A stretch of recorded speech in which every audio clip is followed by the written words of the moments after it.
வணக்கம் மக்களே, சற்றுமுன் கிடைத்த தகவல் ஒன்றை பார்க்க போகிறோம். அதாவது அதிமுகவின் வழக்கு முடிந்தது, எடப்பாடிக்கு விரியும் ஆப்பு. இந்த ஒரு தகவலை பற்றி தான் நாம் பார்க்க போகிறோம். தகவலை பார்ப்பதற்கு முன்னதாக நீங்கள் நம்மளுடைய சேனலுக்கு புதிய பார்வையாளர்களாக இருந்தீர்கள் என்றால் மறக்காமல் நம்மளுடைய சேனலை சப்ஸ்கிரைப் செய்து வைத்துக் கொள்ளுங்கள் மக்களே. தற்சமயம் வரைக்கும் இருக்கக்கூடிய அனைத்திந்திய அண்ணா திராவிட முன்னேற்ற கழகத்தின் மாஞ்சிக்கள் அனைவருமே பெரும் விதத்தில் அணிமாற்றும் படலத்தை ஏற்படுத்தி கொண்டிருக்கிறார்கள் என்று ஒரு பக்கம் அதிமுகவில் சொல்லி கொண்டிருக்க, இன்னொரு பக்கம் அதிமுகவின் வழக்கு என்னதான் ஆயிடுச்சு, கடைசியில் என்னதான் நடக்குது, என்ன மாதிரியான விஷயங்கள் போயிட்டுருக்கு அப்படின்றது கேட்கப்படுகிறது.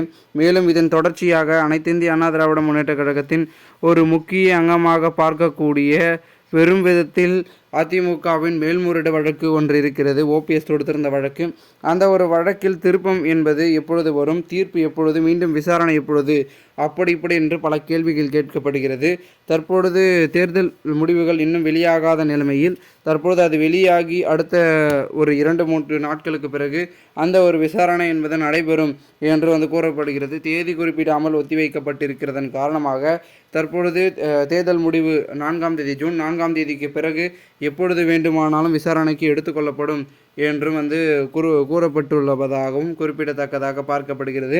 இதனால் தற்பொழுது அந்த ஒரு வழக்கில் மீண்டும் விசாரணை என்பது நடைபெற்றால் எடப்பாடிக்கு சாதகமாக வெற்றி வருமா, இல்லை பன்னீர்செல்வம் அவர்களுக்கு ஏதேனும் முதற்கட்ட வெற்றி வருமா அப்படின்றது மிகுந்த ஒரு எதிர்பார்ப்பை ஏற்படுத்துகிறது.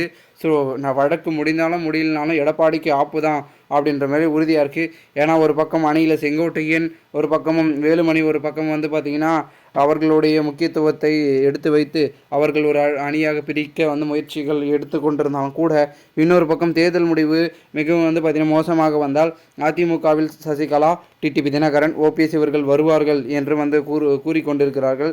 ஏனென்றால் 2026 சட்டமன்ற தேர்தலில் ஆட்சியை எப்படியாவது அமைக்கப்பட வேண்டும். அப்பொழுதுதான் நாம் அனைத்தையும் பார்த்திங்கன்னா காப்பாற்ற முடியும். அதிமுக மிக மோசமான நிலையிலிருந்து நாம் காப்பாற்ற முடியும் என்பதில் உறுதியாக இருக்கிறார்கள் நம்மளுடைய பன்னீர்செல்வத்தின் தரப்பினர்கள். அதனால் பல கட்ட முயற்சிகளையும் தொடர்ந்து எடுத்துக்கொண்டு வருகிறோம் என்றும் கூறப்படுகிறது.